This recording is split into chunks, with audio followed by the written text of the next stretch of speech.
So guys, Mr. Valentine Ozigbo suffered a brutal defeat during the APC primaries that took place this weekend. So we all know that he's a very strong follower of Peter Obi, and for reasons known to himself, he left Peter Obi for the APC. You know, the same APC whom we all know that this party is not here to give us dividend of democracy. The APC that Nigerians know is housing the corrupt politicians, you know, people who don't believe in, due process, call it an election or whatever. These are the kind of people Ozigbo went to associate himself with. So he thought maybe if he gets there, they will be able to help him win, the primaries, and then he will then challenge, Soludo. But guess what? The margin is huge. As in, he got just 76 votes, possibly people from his family and close friends, but the person who won him got 1,000 plus votes, and he could even score 100. Ozigbo left the Labour Party. Not just that he left the Labour Party, because the Labour Party is not everything to the obedience. It's all about Peter Obi, because Obi may decide to leave the Labour Party. Nigerians still want to vote for him no matter where he goes to. So it's not just about Labour Party, but he left Peter Obi. He left the obedient movement that he has so much cherished, and Peter Obi that even gave him the popularity he enjoys today. He just abandoned everybody and went to the APC. And guess what? You can't even react to his post. He blocked people from reacting to his post. And now you need to see his face. I'm going to be sharing that video with you. Honestly, you need to see him, doing this defeat. He wasn't looking good. He was met with huge surprise. It was really shocking to him that he could lose this badly. You need to see the video, look at his facial expression and all that. This is really a big lesson for those who believe that they have ideology. You don't just join the APC, because we were told that this primary was marked by real violence. I heard that the person who even won came with talks, came with all kinds of things. These are the kind of people Ozigbo went to associate himself with, And even when he was admitted into the APC, he went to present himself to Tinubu's daughter, because I saw a photo of him and Tinubu's daughter, maybe to go and show her his certificate of membership into the APC. So this man has suffered a very big blow that is going to mess up his political career, because as it stands now, what is he going to do? Is he going to be coming back to Peter Obi and say, okay, I made a mistake? Or is he going to still remain in the APC? The APC has just shown him that we don't want you here, because he could not get up to 100 votes, 100 votes.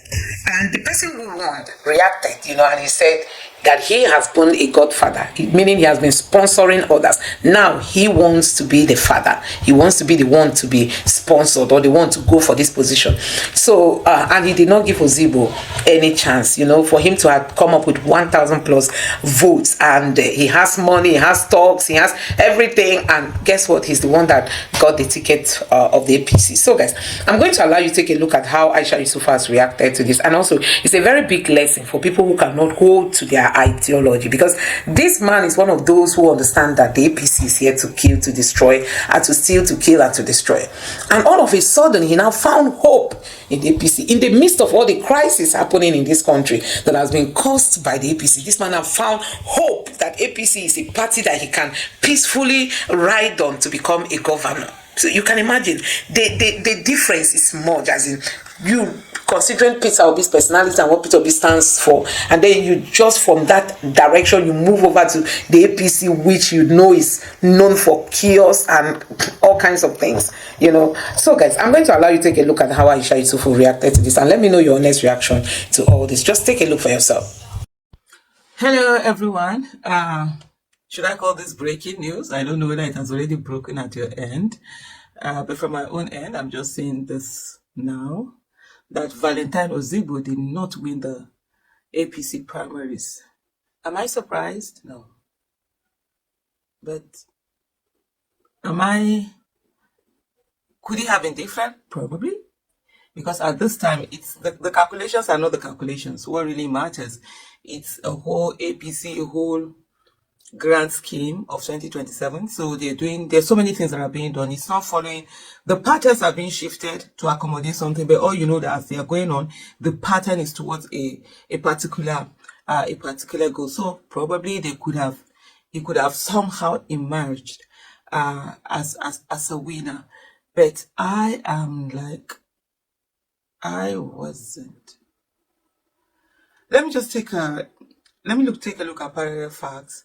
It says breaking: Nicholas Ukachukwu wins APC governorship primary in Anambra, defeats Valentine Ozigbo.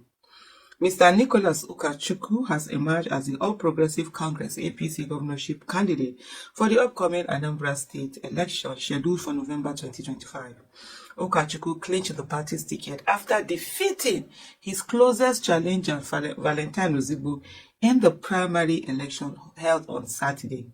He scored a total of 1,455 votes, while Valentine Ozigbo polled just 67 votes. With this victory, Ukachukwu will fly the APC flag in what is said to be Nigeria's major off-cycle governorship election.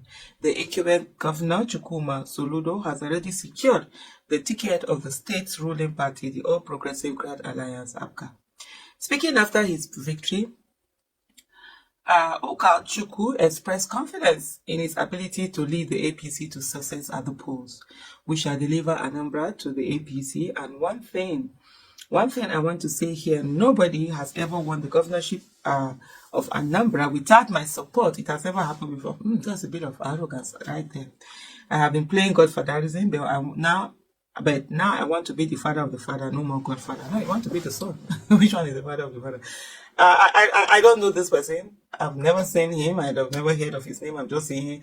But this last statement that is made about it smacks of a bit of arrogance and all of that. It's not about, I want to come and serve the people. I want the people to matter. I want the people to get good governance.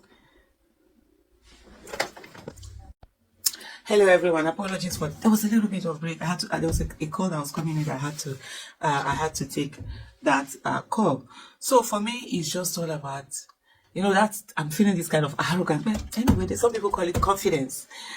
Because what I'm hearing from him, what I would love to hear from him, are things like the people. I've been godfather, and it's okay. You've been godfather for a lot of people. People haven't, but now you feel that the people that you've constantly put in there, hoping that they were going to give good governance, that you're not giving it, and the people are suffering. There's so much, the insecurity in terms of nothing is really being done to bring it more to the fore and ensure that lives and properties are protected, economic development comes in, and all of this. And then you now say, better say that, oh, and I want to, it's giving Emileko vibes.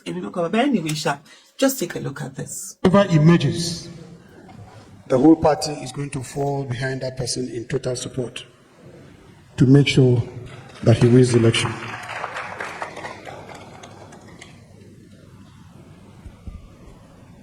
We had Honorable Dozier Madu, who scored 8 votes.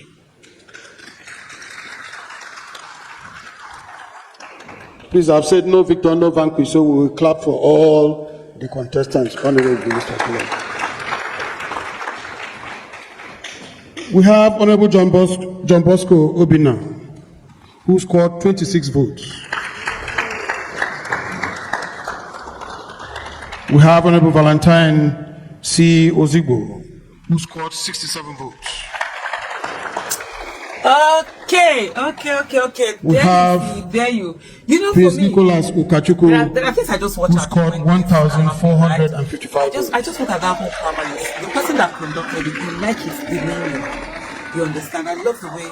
With the powers conferred of me, that's how election is supposed to be. as the chairman of this primaries and the chief returning officer, you're contesting. It's supposed to be. I hereby declare Prince Nicholas Chukwujoku Ukachukwu, of the nation, of the state, who has scored a total number of 1,455 votes, the winner of this particular primary. I don't know what happened during the primaries.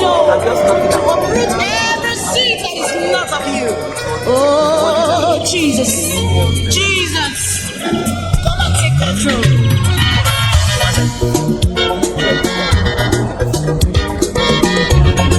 Angry this thing. But I must say 1,455 votes to 67. Man, that's brutal. The election is like that at all times. You put yourself forward and you don't know. And I'm watching all of this, I'm thinking of politics. Sometimes I think we must never get to a point where we're so obsessed about our personal ambition that we decide to put character aside. Yes, I understand. Even when you want to work for people. I'm so obsessed with working because I see a lot of people do that. And then you begin to do things that you ordinarily wouldn't do just because you want to be. And nah, if the people don't want to see that they need the work, nah, why are you losing? Why are values not important? I mean, character is very important. You should stand on certain principles, on certain things. And I see the Nigerian thing where it is said that, oh, you need to be here, you need to be there. But I really don't understand. And I'm just trying to see, some of the comments. There are a lot of people. There are people who supported. There are people who actually did feel betrayed by the fact that Valentine Ozigbo moved to APC. There are a lot of people a lot of young Nigerians felt betrayed. And even though it's politics, people have their different reasons. He had his reason for doing that. He had his reasons for doing that. I might not understand the reasons, but I respect. I respect his reasons. This person says, the man that defeated Valentine Ozigbo with more than 90% of the votes in Apc Primaries in Anambra, I swear to you, I've never heard about him until this news broke. That's how unknown he is. Got 1,400 votes. Vast causes is a woman. No, but the fact that I also have never heard of that name. This is my first. But it doesn't mean that he's not known. It doesn't mean that he doesn't know people. And sometimes there is power. For me, I always say that's the kind of power I like. The power that is behind that nobody sees, but you're the one. So it's probably one of those people that is really not outside, but it's not. But anyway, wherever it is, I think Anambra is set with this person, Ukachuku, I think his name is, APC, Soludo is Abga. We see the rest parties, what they're able to commit and how they're able to stand and work and ensure things get going. For me right now, honestly, my focus is just on the National Assembly. Governors, presidents, whatever. I have a president anyway. I have a presidential candidate. I have a president. Peter Obi is my president. And by the grace of God, if he's running 2027, is going to be my presidential candidate. Apart from that, I'm not focused on anybody other than members of the National Assembly, who are the people that are going to get to the National Assembly. Can we get 300 people to the National Assembly? These are the things that I'm just focused on. Thank you so much for watching. Bye. So guys, you can see how the APC, tricked Valentine Ozigbo to end his political journey, because now he will be stranded. Politically, he will be stranded. He will not know whether to come back to Peter Obi or whether to stay with the Labour Party, to stay with the APC. He will just be stranded. So you can imagine, now the primary is over. This is the person who is supposed to have challenged Soludo, because many obedients want Soludo out, with all what has been going on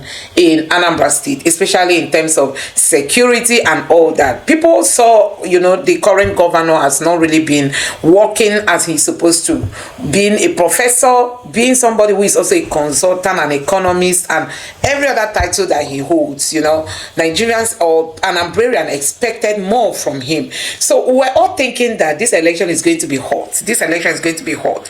Know how Ozigbo is going to challenge the sitting governor, but see, he messed everything up by going to the APC to go join the APC. Now the APC has abandoned him, and it's too late for him to start retracing his steps. Now where is he going to go to? Is he going to be coming to Peter Obi or what? Anyway, he still has as in things have not really gone out of hand, because he has not gone into the election. If he had spent all his money in conducting campaigns and all that, it would have been a more serious blow on him. So I think, and when you look at it, the APC primaries was marred, by violence. There was a lot of violence, because these are people that don't believe in due process. APC people, they don't believe in this. This is a party that houses political talks. This is a party that houses people that don't even believe in doing things legally, and just primaries, we heard that there was violence, and Ozigbo is a gentle going type. He cannot even match them. And APC now, you know what political parties are doing? Like, people have been telling Peter Obi should wise up. If Peter Obi is not strong enough, if Peter Obi cannot defend his vote, Peter Obi should give way for others to come, because they've not done it in a way that you must be a thug for you to be a candidate, so that you'll be able to fight for your vote. That's where this country has landed to, that you must be a thug. People have been saying Peter Obi is doing too gentleman. Peter Obi should become become more violent because he wants to become president. You know, that's how the narrative has changed. I saw somebody on Twitter who was saying that, Peter Obi, if you know you cannot defend your vote, give way, let some other person take that position. Somebody who is ready to see to the end, something like that. So you can imagine, it means that for people who wants everything to be done calmly, they shouldn't even come into politics. Now, Ozigbo has gone there. Possibly the APC must have eyed him and said, oh, this is the gentle type. No, we need people who have open eye. So like this man that won, now we heard that this primaries, you know, there was a lot of violence involved. So possibly he came in with his talks and all that, and the whole place was disrupted. So I don't just know what Ozigbo is going to do. This is going to affect him because he's somebody who really wants to give leadership to Anambra State, and I believe he can do well as a governor. But when you don't become patient, you want to do everything hurry, you know, see where he has landed himself. Anyway, let me know what you think about this in the comment section below. Please don't forget to subscribe to the channel, turn on the notification bell. Please give this video a like so that YouTube can recommend it to others, and drop your thoughts in the comment section below. Thank you.